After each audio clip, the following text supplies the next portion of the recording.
Hi, welcome to Allergy Dragon. This is Martha, Chef Martha Morgan. I'm a specialty diet and allergy chef, and today we are doing an Allergy Dragon's Lair, and we're pre-recording this one, and Cindy is not with me, so, but we have a really special guest, and if you can see, it's Our Heritage Works. David is with me, and it's another YouTube channel, but on top of it being an awesome YouTube channel and a really great person, I actually met David about 3 years ago or 4 years ago, something like 2019. That's all we can remember. It was 2019 in Ohio.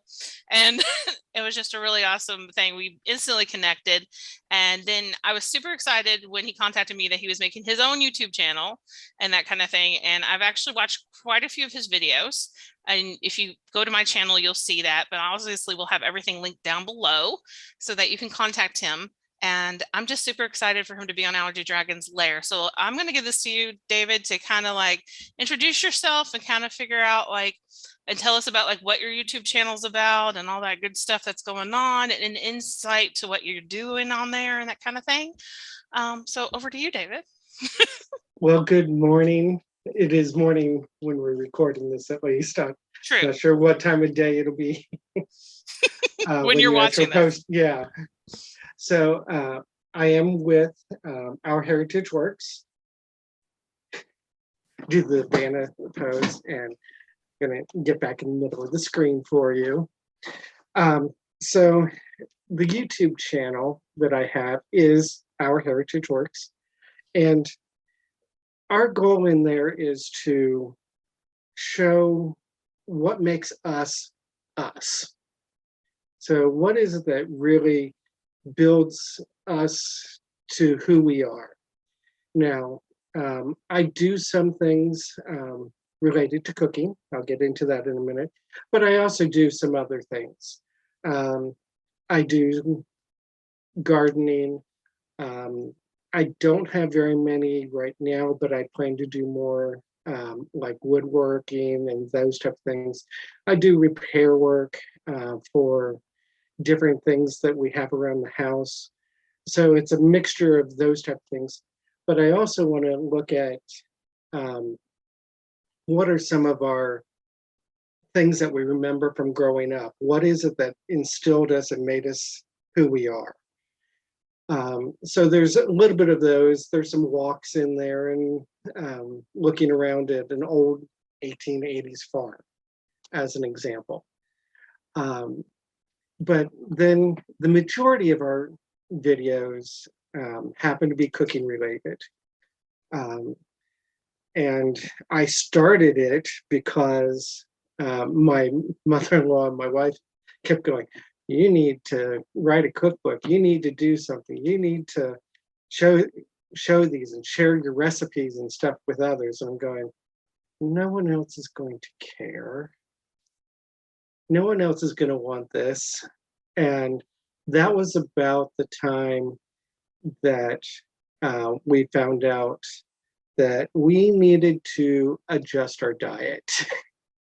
And I'm definitely not knowing what's going on. And so that kind of is the background. So between us, we have multiple allergens that we have to face. The first one is we need to be gluten-free. The second one is we have to be diabetic friendly. And then we also need to be low sodium. And finally, the harder one is we also have to be low oxalates. So that's the cooking side of our channel.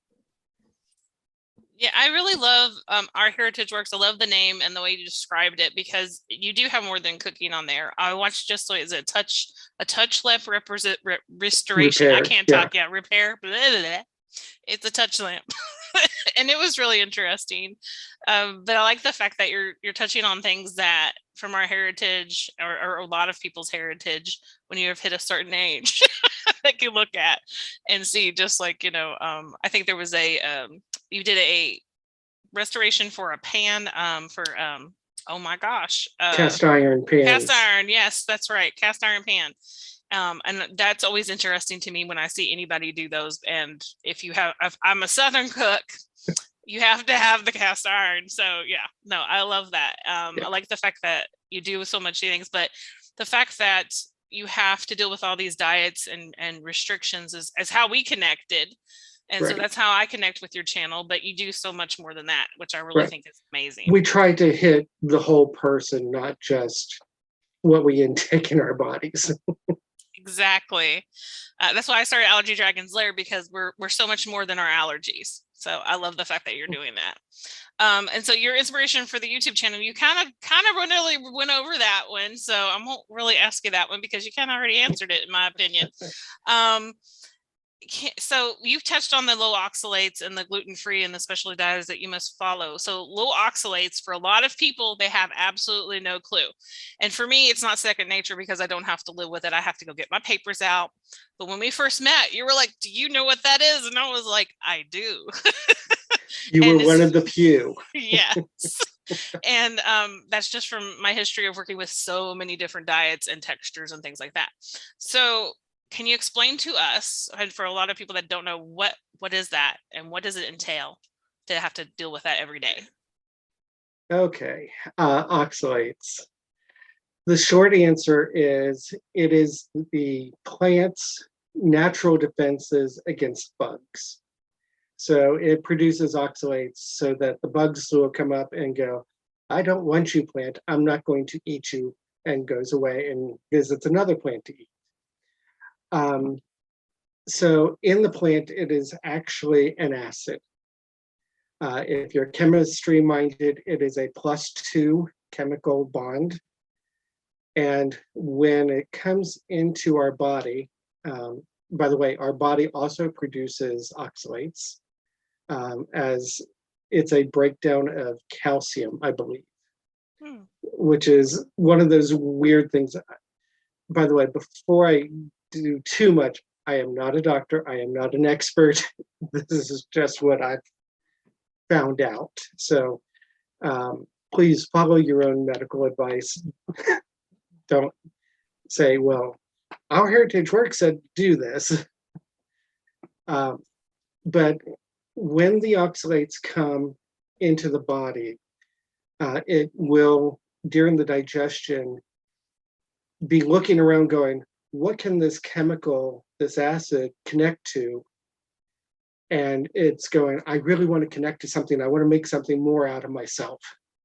And my body goes, yes, I've got something for you. It's called calcium. And so it bonds together with the oxalic acid to form basically a salt, calcium oxalate. You can also have potassium oxalate, iron oxalate. And in my body, I turn them into kidney stones. And the compound that it makes actually forms a crystal. And this crystal is needle-like and sharp and can cause all kinds of issues beyond kidney stones even. From what I'm reading, it can lead towards arthritis. It can lead towards the kidney stones, which is my problem. The first kidney stone I had was the size of a Jolly Rancher, which is huge. Wow. No way to pass that one. So anyway, my body is very, very, very good at converting this acid as it comes in into this crystal, and then it gathers up in the kidneys and then forms kidney stones. So in a nutshell, did I answer your question? I think you definitely did. And you also reminded me that I did not do my legal disclaimer in the beginning, like I always do. I have notes. So we're going to do the legal disclaimer right now, which is that the following views on this program, the whole entire program, are the views of ours and our personal experiences of our guests. So please make sure that if you have any health questions that you do, contact your personal healthcare provider. And as always, make sure to follow their advice. These are just our personal experiences and our life experiences. Okay, disclaimer is done since I forgot about it. Thank you. No, because I would have been at the end and having to put it editing back a little bit. And I try not to edit these too much because we're human and we make mistakes and forget things. And yeah, I don't care how many years you've been cooking or doing anything. But no, you did. And you actually brought a little bit more insight than I even know about that. So, which I really think is great. The science, I'm one of those that as soon as I find out about something, I have to go find all about it. And it's hard enough now that for me, for celiac disease, and I know you have to deal with celiac disease with your wife as well, is having to actually teach people, and you still have to teach people. There's such a disconnect with some of the way food breaks down and how it affects our body. But food is medicine. That's why the FDA runs it. Food and Drug Administration, they're just as important to us. So I totally get that, and why there's such a disconnect in the medical field. And don't get me wrong, I love professional doctors. Some have saved my life, so that is not it. And I've worked in the healthcare industry, but there is a disconnect that we really need to get away from. But diet is so important, not just watching fats and things like that. There's more to it. So yes, you did. You brought knowledge to me. So how difficult when you're doing that diet is it with low oxalates? Sounds incredibly confusing if I don't have a list, because like I said, I don't live it. So it's not second nature. How hard is that when you're combining it? Because I know for me, it's very hard when I'm combining 33 food allergies plus gluten-free.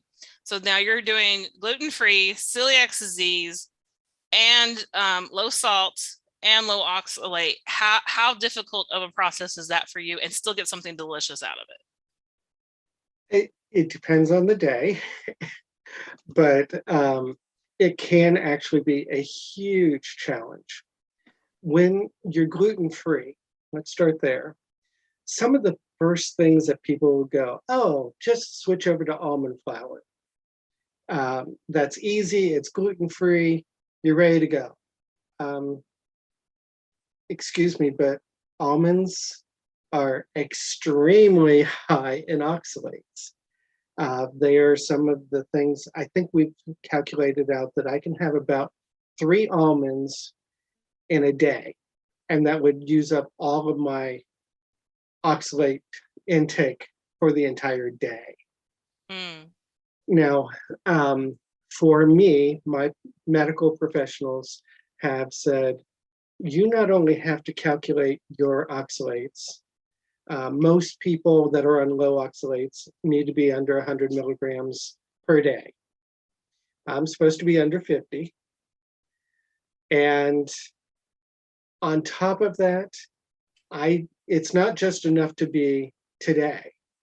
I need to think about yesterday, today, and tomorrow. It is a 3-day running. So if I have 60 today, I have to tomorrow be 10 under, that it takes that long to get out of my body. And so I have to keep in mind, what's my average over these 3 days? And I have to keep that going. So, almond flour, that's out. I can't make that switch. I'm going, okay. So when you go to like work functions and they go, oh, we've got gluten-free stuff for you. We went and we got you some nice chocolate chip cookies that are made with almond flour just for you because we know you're gluten-free. Chocolate, can't touch it. It is off the charts. Spinach, a lot of people said, hey, go get yourself a nice green smoothie, throw a bunch of spinach in there. It's really good for you. For many people, it is. It's a great thing.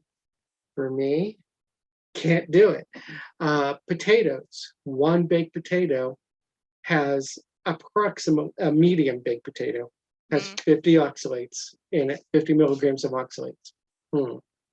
Okay, that's the entire day supply right there, and that doesn't count anything else. So it does become a challenge of going, okay, this is gluten-free, how's the oxalates? Okay, let's go to the store and look for something that is gluten-free, that is diabetic friendly, so low sugar, okay. And now it's also made with a different kind of flour. Okay, we're okay there. Oh, the sodium level is off the chart because the way they process things is, oh, you can't have this, we'll load it with salt, or we'll load it with sugar, or we'll load it with fat. And all of those things we have to work together. So it becomes a great challenge to find this balancing act. And going from day to day,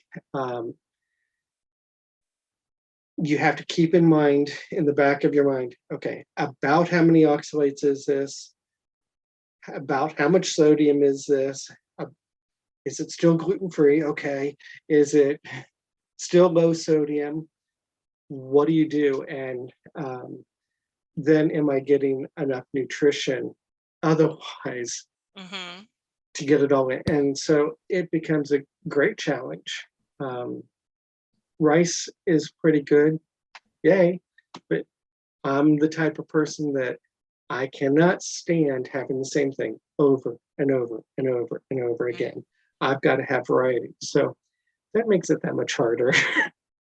It does. It does. And I think that's one of the reasons we related so well to each other is because for us, it's like you said, almond flour. Okay, yeah, that will kill my child. Can't do that. That one's out. You know, that's not even coming in my house. We both have the chocolate thing, but for different reasons. Me and my youngest are anaphylactic to it. And so actually bringing that up, I actually made one of your recipes. Yay. And yeah, so I was super excited about this.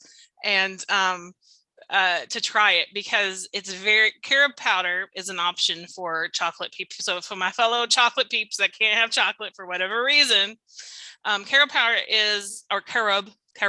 I have so many people tell me, no, you're saying it wrong. Just say it however you want to say it. Okay. That's the way I look at it. Our hardest part was actually finding a carob powder that was not processed around nuts or had safe testing that is processed in the same facility with eggs and nuts. We found one that was processed in the same plant, but not on the same lines, and they did testing. So keep that in mind, people, just because it's a safe ingredient, you want to make sure it's safe for everything. So this is egg-free, it's gluten-free. It is 33 food allergy safe for the youngest. So that's a lot. And so I made it this morning at 7 a.m. because I was going to make it last night, but I didn't have time. And I was super excited because I was like, it's really hard to come up with like the balance to make it taste like chocolate. I have not tasted this. The youngest tasted it. The youngest said it smelled awesome and really liked eating it. So yeah. So if you they're pretty picky. They are pretty picky. So because I've made them that way. I have my spoon in hand. If you want to know more about that, you will have to watch David's video because of why I answer and why I have a spoon. Okay, just let you know, and I will link that below, obviously. So this is the cake, and this was actually from a challenge that I was actually got to be part of, like the Memorial Day Pick Challenge, which I had. I did no bake cookies, so we were like, and this cake was like your mom's recipe originally, right? So Correct. yeah, and so my mom was not a cook, so I went no bake cookies. Okay, there's a reason why. But it's amazing that people can mess it up. So I think it turned out really good. I just threw a little bit of powdered sugar on it. I did everything that he said to do. I used namaste flour because everybody knows it's like that's my favorite gluten-free blend. It does have xanthan gum in it, and it has different flours. It's got a sorghum rice base, potato starch, so like maybe not for you. And so then the cassava flour, and then I didn't have enough honey, so I actually had to put a little bit of corn syrup in it because it was the only other sweetener I had that was like a liquid sweetener on hand. But I think agave would probably work in here too. Agave would be great in there. So it's a little gummy, like chewy texture, like what I got, like cutting into it, but it's soft and moist. I was told it was soft and moist. So here's the thing. So see, you can cut it with a spoon. So gotta watch the video.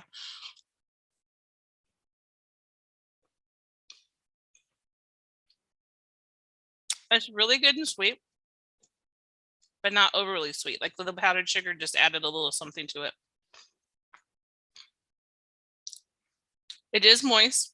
For me, I'm getting, and I don't know if it has to do with the sorghum flour or the xanthan gum in there. The texture for me ends up being a little bit like on the chewy side, not the moist side, almost like a tad bit of a marshmallow flavor, like texture, but not bad. I think I may try it with a different flour blend and see if that's what it's causing it. Because that's the only thing I can think of is maybe the xanthium gum and the sorghum in there with the potato starch. Could And be. because of the cassava flour. Right.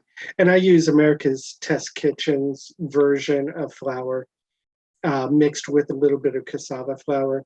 And the purpose of that was to hold it together, to hold the shape. So it also, the first time I made it, it took an extremely long time to bake. So it may need just a touch more baking time. I'm more curious is, this is a chocolate cake recipe. Are you getting a chocolate sensation, or at least well, I could do this? Well, seeing as I haven't stopped eating it, I will tell you this. So as far as the texture, because I always people are always talking about the texture. It tastes like chocolate. It tastes like chocolate. Like I would sit here and eat it, and I do think it might be because I did bake it a little bit, about 10 more minutes than it called for. Because with gluten-free baking, it's a chemistry thing. So. Yes.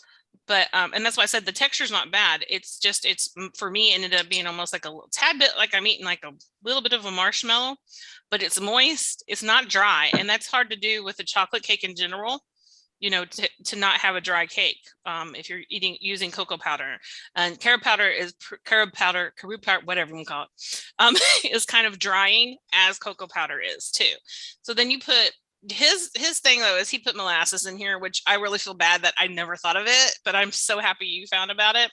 I really think the molasses and the salt really up the flavor. And yeah, I feel like I'm eating chocolate, and I've ate like 4 or 5 bites. I'm not, it's not disappearing. So, okay.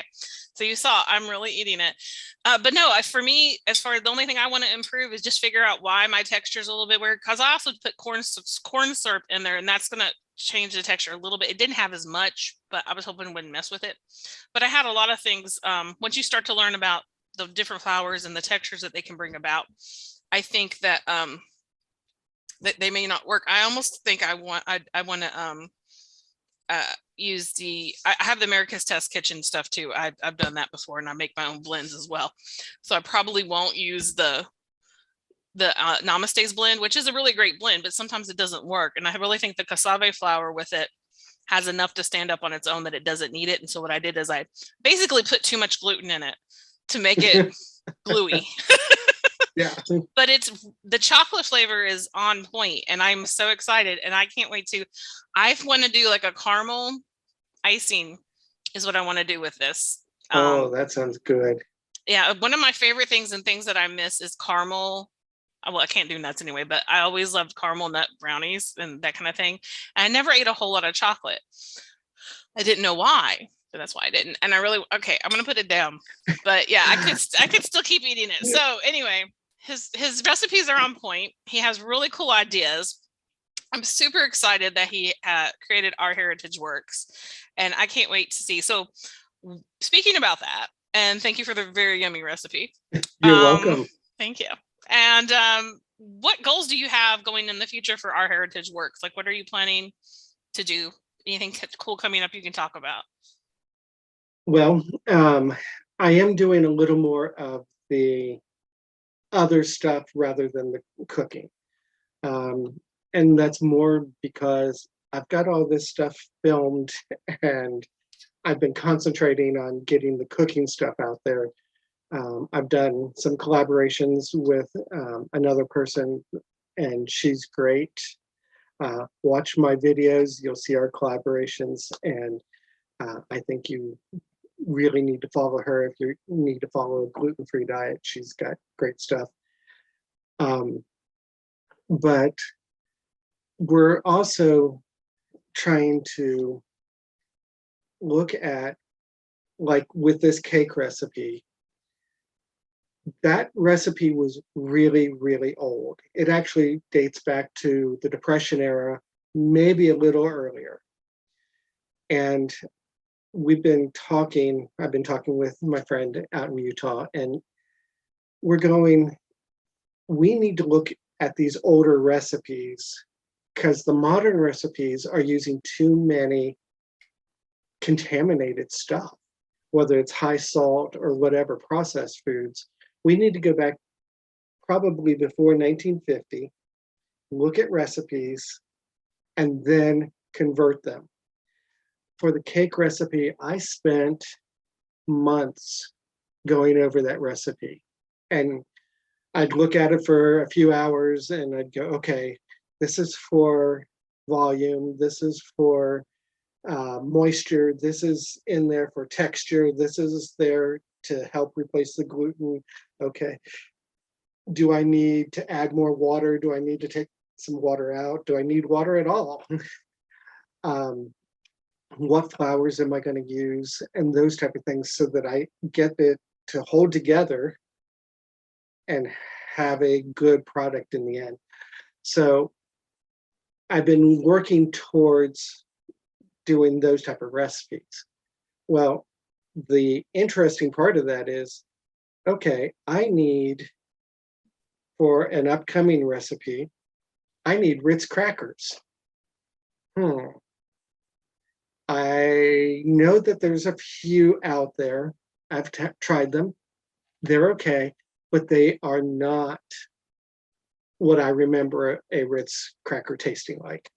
So I'm working through, okay, I've got to create this recipe so that I can do this other recipe over here that I'm really going for. And so I'm doing a lot of research, getting a lot of older cookbooks. I've got a stack sitting on my desk just a few inches from me, where these are, well, I don't know if you'll see it or not, but here's a really old one. You can't even read the title anymore.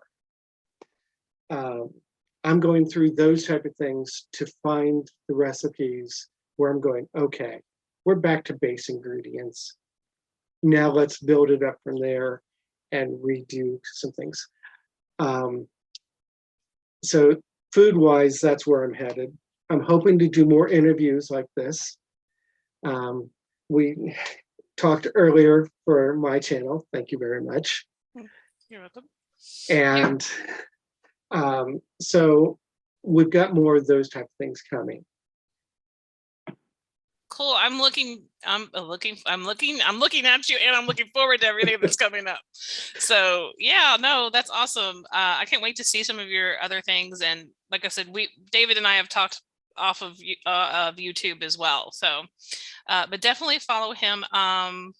Before we wrap up, I don't have a really cool question like David does, but before we wrap up, do you have anything you want to add or cover that we haven't talked on or touched on that you feel like you want to hit? Be sure to come check out my channel, Our Heritage Works on YouTube. We're also available on Patreon and Instagram. Follow us on them. That would be awesome. And if you have any recipes that you're wanting to see, that you go, wow, my great grandmother used to make this, or I have a recipe I'm currently working on that my great aunt used to make.